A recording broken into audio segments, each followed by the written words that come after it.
ოცნების კრიტიკა სამსახურის დატოვების საფუძველი ხდება და სხვა თემებზე გიყევით რამდენიმე წამში. დეკემბრის ორ კვირაში ტურიზმის ბიზნესმა 5 მილიონით იზარალა. ტურიზმის ინდუსტრიის ალიანსი მონაცემებს 221 ორგანიზაციაზე გამოკითხვაზე დაყრდნობით ავრცელებს. აქციების დროს დაკავებულთა გათავისუფლებას გამოკითხულთა 72% უჭერს მხარს, 17% არა. APM-ი ახალ სატელეფონო გამოკითხვის შედეგებს აქვეყნებს. ორგანიზაციამ 24-25 დეკემბერს 800 პირი გამოკითხა.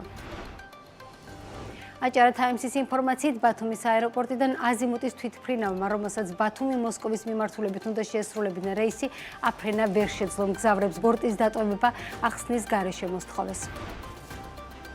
საწყობები გათავისუფლებული გვაქვს საგარის ჩაქრის მენეჯმენტის განცხადებით 2024 წელი არასახარბიელო იყო, ამიტომ მე-13 ხელფას ვერ გასცემენ და თანამშრომლების საახალწლოდ საჩუქრად მხოლოდ 2 ტომარა შაქარს მიიღებენ. მოგესალმებით, კიდევ ერთხელ ეს საქმის კურსია ბიზნეს BMG-ა რეგიონის წამყვანი ბიზნეს მედია სააგენტოს სტუდიაში თქვენთვის ნინო ტაბატაძე მუშაობს. ოცნების კრიტიკა სამსახურის დატოვების საფუძველი ხდება. ანალიტიკური შეხედულებების გამო სოციალურ მუშაკებს სამსახურიდან ათავისუფლებენ. ინფორმაციას სოციალურ მუშაკთა გაერთიანება აქვეყნებს. გაერთიანების ინფორმაციით დანაშაულის პრევენციის, არასაპატიმრო სასჯელის აღსრულებისა და პრობაციის ეროვნულ სააგენტოში რამდენიმე სოციალურ მუშაკს დაურეკეს და აცნობს, რომ 2025 წლიდან აღარ უგრძელებენ შრომის ხელშეკრულებას და გათავისუფლდებიან ისინი დაკავებული თანამდებობიდან. გაერთიანების ინფორმაცია გადაწყვეტილება ყველასთვის მოულოდნელი აღმოჩნდა, რადგანაც თემა განხილული არ ყოფილა და შესაბამისად სოციალურ მუშაკებიც ჩაულ რეჟიმში აგრძელებდნენ მუშაობას. დღეს ასევე ცნობილი გახდა, რომ სამსახურიდან გაათავისუფლეს მერიის თანამშრომელი გიგა სოფრომაძე 8 წლიანი მუშაობის შემდეგ აღმოჩნდა, რომ ის საქმე, რასაც აქამდე ვაკეთებდი, აღარ ყოფილა საჭირო, აცხადებს სოფრომაძე, რომელმაც ერთ-ერთმა პირველმა მოაწერა ხელი თბილისის მერიის თანამშრომლების საერთო განცხადებას, რომ ოცნების გადაწყვეტილებას ევროკავშირთან მოლაპარაკებების გახსნის საკითხი 2028 წლის ბოლომდე დღის წესრიგში არ დადგეს, ემიჯნებიან. საჯარო სექტორში დასაქმებულთა პროტესტს ოცნების მაღალჩინოსნების მხრიდან ფაქტობრივად მუქარა მოყვა. ვაკვირდებით ყველას მოქმედებას და გვექნება რეაგირება, თქვა ირაკლი კობახიძემ საჯარო მოხელეებზე და მის ამ განცხადებას დაჩქარებული წესით მოყვა ცვლილებები კანონშიც. აღწერილობაში არაფერი წერია ისეთი, რაც სამართლებრივ დასაბუთებას ეყრდნობა და პირობა არის ის, რომ ჩვენი აქტიურობა რაც ხდებოდა ის აქციებზე გამოსვლა, ის ღია მიმართვები და განცხადებები საჯარო სამსახურეების მიმართვიდან, რომლებიც ვსაუბრობდით, რომ არ შეიძლებოდა ის ცვლილებები, რომელიც ეკებდნენ კანონში, რომ არ შეიძლებოდა კურსის შეჩერება. ჩემ შემთხვევაში იყო მაგალითად რეპრესიების ესეთი ფორმა, რომ ჩამომაშორეს საქმიანობას, მაგალითად ის წერილები და პროექტები, მაგალითად რომელიც აქამდე ჩემთანაც შემოდიოდა, მეც ვიყავი ჩართული მათ განხილვაში, გადაწყვეტილებების მიღებაში, ეს საერთოდ ჩამოშორებული აღმოჩნდი ამ პროცესებით. ბიზნესმა კადრების მოძიების პროცესი შეამცირა. ჯობჯის მონაცემებით ნოემბერში ოქტომბერთან შედარებით გამოქვეყნებული ვაკანსიების რაოდენობა თითქმის 21%-ით 6218-მდე შემცირდა. ამასთან ივნის-ნოემბერში გამოქვეყნებული ვაკანსიების საშუალო წლიური ზრდის ტემპით შენელებულია. ის რომ ქვეყანაში არსებული გაურკვევლობის ფონზე ახალი კადრების აყვანის პროცესი შეფერხებულია, ადასტურებენ ბიზნეს სექტორშიც და ამბობენ, რომ არსებული ვითარება დასაქმების ოფიციალურ სტატისტიკურ მონაცემებში მომდევნო თვეებში აისახება. რა გავლენა აქვს შრომის ბაზარზე არასტაბილურ ვითარებას და როგორია მოლოდინები? ნუცა შუბაშვილმა მოისმინა შეფასებები და ის ახლა პირდაპირ ეთერში გვერდდება, ნუცა გისმენთ.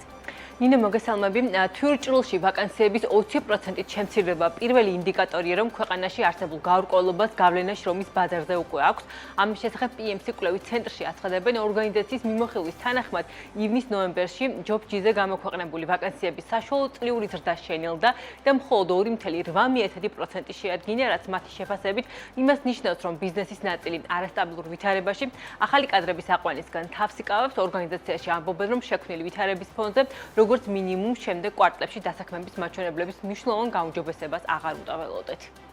ფაქტი არის ის, რომ წინა წლის შესაბამის მარჩვენებელთან შედარებითაც 9% არის შემცირებული და ეს ყველაფერი გამოწვეული არის ბაზარზე არსებული გაურკვევლობით, ვინაიდან ბიზნესმა არ იცის, რას უნდა ელოდოს, შესაბამისად გადაწყვეტილება დასაქმებულთა რაოდენობის ზრდაზე რთულად მიიღება, ან საერთოდ არ მიიღება, შესაბამისად ეგუებიან ამჟამინდელ მდგომარეობას და ახალ ვაკანსიებს არ აცხადებენ.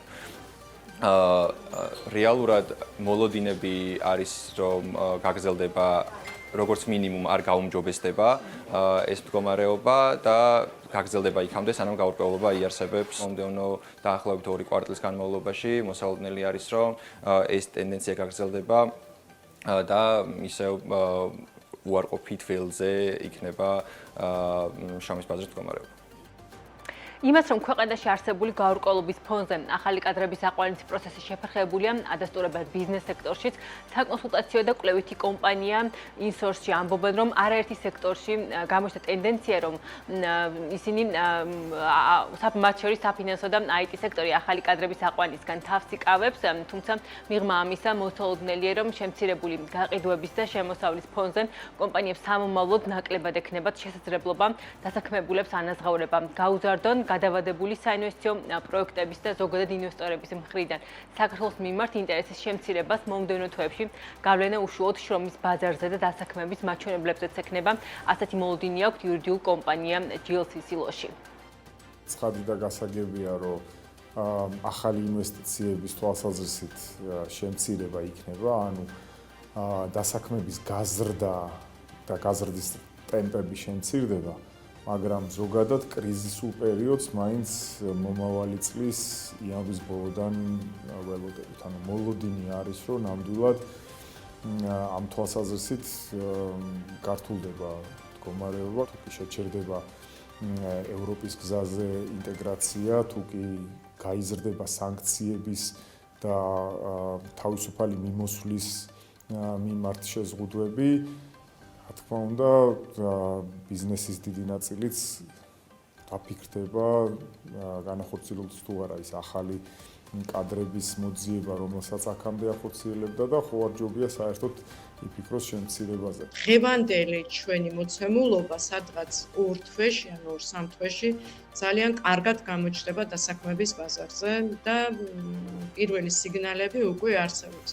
გრძელვადიან პერსპექტივაში ვფიქრობ, რომ კიდევ უფრო ესეთი ფრთხილი გადაწყვეტილებები გაიზრდება, ვაკანსიების და დასაქმების ტემპის შემცირებას უნდა ველოდოთ და ვფიქრობ, რომ ალბათ ესეთი ანაზღაურების სტაგნაციასთანაც გვექნება საქმე, იმიტომ რომ დოლარის თუ ვალუტის გაცვლითი კურსი არასტაბილურია, შესაბამისად ეს ბიზნესზე ძალიან დიდ გავლენას მოახდენს და იგივე ანაზღაურება ბუნებრივად და ლოგიკურად სტაგნაციას დაექვემდებარება.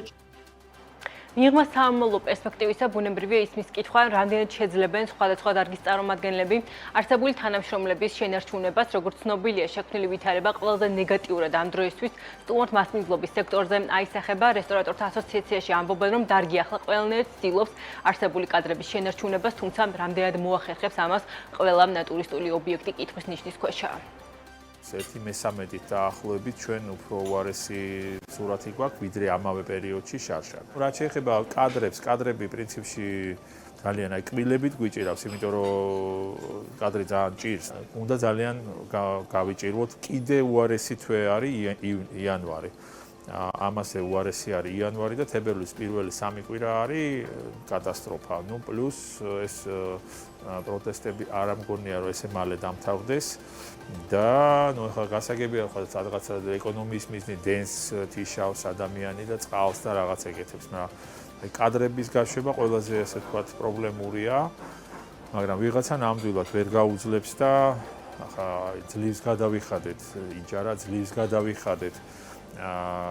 DGG როგორც ცნობილია, ბოლო პერიოდის განმავლობაში დასაქმების მაჩვენებლები უმჯობესდებოდა და მიმდინარე წლის მესამე კვარტალში უმუშევრობის დონე 13.8%-მდე იყო შემცირებული, თუმცა არსებული ვითარების გათვალისწინებით მოლოდინია, რომ მომდევნო კვარტლებში როგორც მინიმუმ შრომის ბაზარზე არსებითი გაუმჯობესება არ იქნება.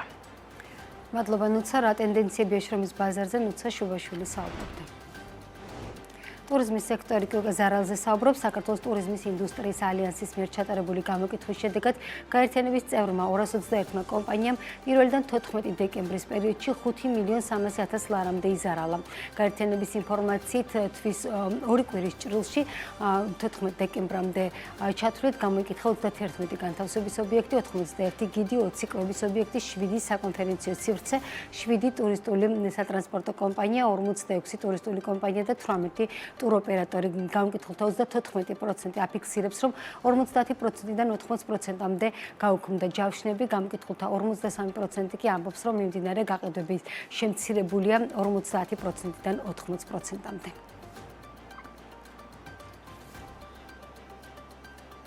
ჰოტელიერ შალვა ალავერდაშვილის ინფორმაციით კი ბოლო 6 თვეში 9 სასტუმრო მიმართულება შეიცვალა.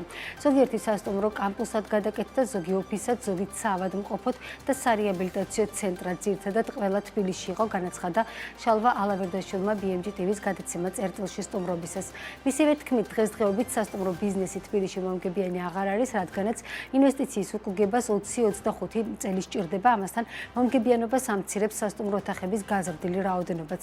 კონკურენციიდან გამომდინარე თბილისის მასშტაბით 4 და 5 ვარსკვლავიანი სასტუმროები წლიურ ჭრილში იმდენად დაბალ მარჟაზე მუშაობენ, რომ სასტუმროების 70%-ით ნაკლები მოგება აქვთ, ვიდრე ჰქონდათ 2015-16 წლებში. შესაბამისად, დღეს სასტუმრო ბიზნესი მომგებიანი არ არის, ამბობს ალავერდაშვილი. ჰოტელიერის შეფასებით, რომელიც 7 სასტუმროს ფლობს ტურიზმის სექტორში, დღეს კრიზისია, მისივე თქმით, მიმდინარე პოლიტიკური კრიზისი სასტუმრო ბიზნესის მუშაობაზე ნეგატიურად აისახება.